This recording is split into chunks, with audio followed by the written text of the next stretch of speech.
Okay, अगर ये dissociate हो गया, अगर ये अंदर जाकर डिसोसिएट हो गया, एसिडिक एसिड वाटर में जाकर, वाटर या किसी भी पोलर सोलवेंट में जाकर, सर पोलर सोलवेंट क्या होते हैं, जैसे वाटर हो गया, अमोनिया हो गया, राइट, उसमें जाकर वो टूट जाता है। एच पॉजिटिव अलग, नेगेटिव अलग।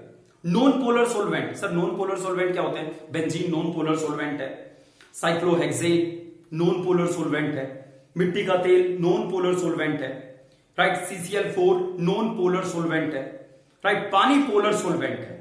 तो पानी में जाकर ये टूट जाता है। अगर ये पानी में जाकर टूट गया तो इसका जो मोलिकुलर मास आपको मिलेगा, इसका 60 होता है, 60 नहीं मिलेगा आपको, 60 से अलग मिलेगा। क्यों? क्योंकि सॉल्यूशन तो दो चीजों को देख रहा है, एसिटेट आयन और H पॉजिटिव आयन को। ठीक है, सही बात है, आई होप। ओके, बट अगर हम इसे नॉन पोलर सोलवेंट में डालते हैं, पानी में डालेंगे तो ये टूट जाएगा। अगर हम इसे नॉन पोलर सोलवेंट में डालते हैं, मतलब साइक्लोहेक्सेन, बेंजीन, इसमें डालते हैं, तो ये अंदर जाकर एसोसिएट हो जाता है, जुड़ जाता है, राइट, जुड़ जाता है, दो मॉलिक्यूल आपस में जुड़ जाते हैं। अब सॉल्यूशन किसे देख रहा है? सॉल्यूशन के अंदर आपने जो ऐड किया सो ऐड किया, बट अंदर जाकर वो दो मॉलिक्यूल आपस में जुड़ गए, इसे एसोसिएशन कहते हैं, एसोसिएट हो गए, दो मॉलिक्यूल जुड़ गए तो हम कहेंगे डाइमर बन गया। डाइमर, डाई मतलब दो, मर मतलब टुकड़े, यानी दो टुकड़े जुड़ गए, दो टुकड़े आपस में जुड़कर एक मॉलिक्यूल में बदल गए, तो ये डाइमर है एसिडिक एसिड का। तो ये अंदर जाकर डाइमराइज हो गया, डाइमर बन गया। अब जो आपको ऑब्जर्व होगा वो 60 नहीं होगा, 60 नहीं होगा, बल्कि 60 से ज्यादा होगा, क्योंकि आपका सॉल्यूशन किसे देख रहा है? आपने जो ऐड किया उसे नहीं, अंदर जाकर जो बन गया वो देख रहा है वो, तो राइट। तो वहां पे जाकर आप देखोगे कि मोलिकुलर मास आपको 120 मिल रहा है। क्यों मिल रहा है 120? ऑब्जर्व कितना हो रहा है? 120। क्यों हो रहा है 120? बिकॉज 60 ये दो आपस में जुड़ गए, दो मॉलिक्यूल, तो अगर आप 120 मोलिकुलर मास, तो जो आपको ऑब्जर्व हो रहा है वो 120 है। आपकी कैलकुलेशन कह रही थी इसका मोलिकुलर मास तो 60 होता है, तो आई यहां से आ जाएगा 60/20, 0.5।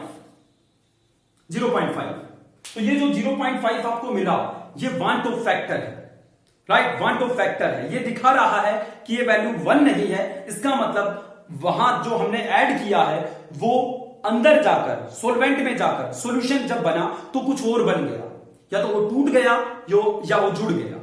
अगर ये 1 ही आता, इसका मतलब वो जैसा था वैसा ही वो अंदर है, राइट, ना वो टूटा ना वो जुड़ा।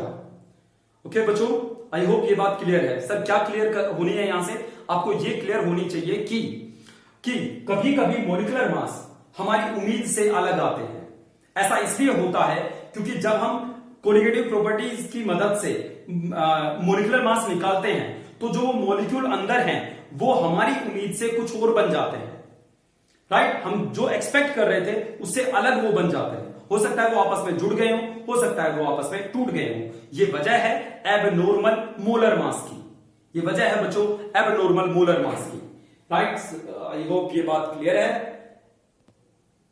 अब एक और बात यहां से, एक और सवाल हमारे जहन में आता है, हमारे दिमाग में आता है, क्या एसोसिएशन और डिसोसिएशन का असर कोलिगेटिव प्रॉपर्टीज पे भी पड़ेगा? मतलब एलिवेशन पर भी कोई फर्क पड़ेगा, फ्रीजिंग पॉइंट के डिप्रेशन पे भी कोई फर्क पड़ेगा, ऑस्मोटिक प्रेशर पे भी कोई क्या फर्क पड़ेगा, RLVP पे क्या कोई फर्क पड़ेगा एसोसिएशन या डिसोसिएशन का? जवाब है यस, फर्क पड़ेगा। जरा देखो कैसे, जैसे आपके पास एक सोलवेंट है, उसको आपने दो अलग अलग बीकर में भर दिया, पानी है, बराबर अमाउंट में पानी लिया, राइट, दो अलग अलग जगह। ओके, इसका बॉइलिंग पॉइंट मान लो 1 मोल ऐड करने पर 100 से बॉइलिंग पॉइंट 104 डिग्री सेल्सियस हो जाता है, मान लेते हैं थोड़ी देर के लिए। इसका बॉइलिंग पॉइंट बढ़ जाता है जब हम 1 मोल ऐड करते हैं, 1 मोल सोल्यूट ऐड करते हैं। आई होप आप में से कोई बच्चा ये तो नहीं कहेगा सर कौन सा सोल्यूट, क्योंकि ये नहीं कहना है कौन सा, कुछ भी। अगर मैं कह रहा हूं 1 मोल ऐड करने पर 100 से 104 हो जाता है, तो चाहे मैं कुछ भी 1 मोल ऐड कर दूं 100 से 104 ही होगा, क्योंकि एलिवेशन इन बॉइलिंग पॉइंट का 4 डिग्री सेल्सियस बढ़ जाना एक कोलिगेटिव प्रॉपर्टी है, और कोलिगेटिव प्रॉपर्टी किस पे डिपेंड करती है? अमाउंट पे। तो 1 मोल कुछ ऐड करने पर अगर बॉइलिंग पॉइंट इतना बढ़ता है तो एक मोल कोई दूसरी चीज ऐड करने पर भी बॉइलिंग पॉइंट इतना ही बढ़ेगा, इतना ही बढ़ेगा। आई होप ये बात क्लियर है। ओके चलिए अब आगे चलते हैं। ये आपके पास दो बीकर थे। हाँ, यहां पे कुछ अलग सा आपको ऑब्जर्व होगा, वो देखते हैं। हमसे किसी ने कहा एक मोल कुछ ऐड करो, 100 से 104 हो जाएगा। तो हम में से एक बच्चे ने यहां NaCl ऐड किया 1 मोल, और एक ने चीनी ऐड की या यूरिया ऐड किया NH2CONH2 1 मोल, राइट। यहां पानी 104 डिग्री सेल्सियस पे उबला, बॉयल हुआ, बट यहां वाटर 108 डिग्री सेल्सियस पे बॉयल हुआ। अब ये पूरी थ्योरी फेल हो गई हमारी। कौन सी थ्योरी? कि सर कोलिगेटिव प्रॉपर्टी अमाउंट पे डिपेंड करती है। अमाउंट तो सेम था, यहां पे भी 1 मोल था, यहां पे भी 1 मोल था, राइट। फिर ये कोलिगेटिव प्रॉपर्टी में जो हमें फर्क आया, जो एलिवेशन हमें दिखाई दिया, वो अलग अलग क्यों दिखाई दिया? एक्चुअली गलती हमारी नहीं है, हम सही सोच रहे हैं, बट जो हमने ऐड किया वो अंदर जाकर डबल हो गया। जो हमने यहां ऐड किया वो अंदर जाकर डबल हो गया। मतलब NaCl हमने 1 मोल डाला, बट अंदर जाकर वो Na पॉजिटिव और Cl में कंप्लीटली डिसोसिएट हो गया।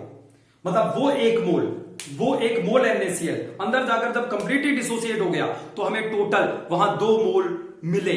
हमने जो ऐड किए वो टोटल 2 मोल ऐड किए, 1 मोल Na पॉजिटिव का और 1 मोल Cl नेगेटिव का। इस वजह से जो हमें एलिवेशन ऑब्जर्व हुआ वो इसके मुकाबले यहां ज्यादा ऑब्जर्व हुआ। इसका मतलब हमें यहां 0.5 मोल NaCl ऐड करना चाहिए था, राइट। वो अंदर जाकर डबल हो जाता, 1 मोल होता। फिर हम देखते हैं दोनों में जो चेंज है वो सेम आएगा। एक्चुअली अमाउंट भी सेम है। आप कहोगे ये 1 मोल है, ये 0.5 है। अरे हमारे पास 0.5 है, अंदर जाकर तो ये 1 ही बन जाएगा।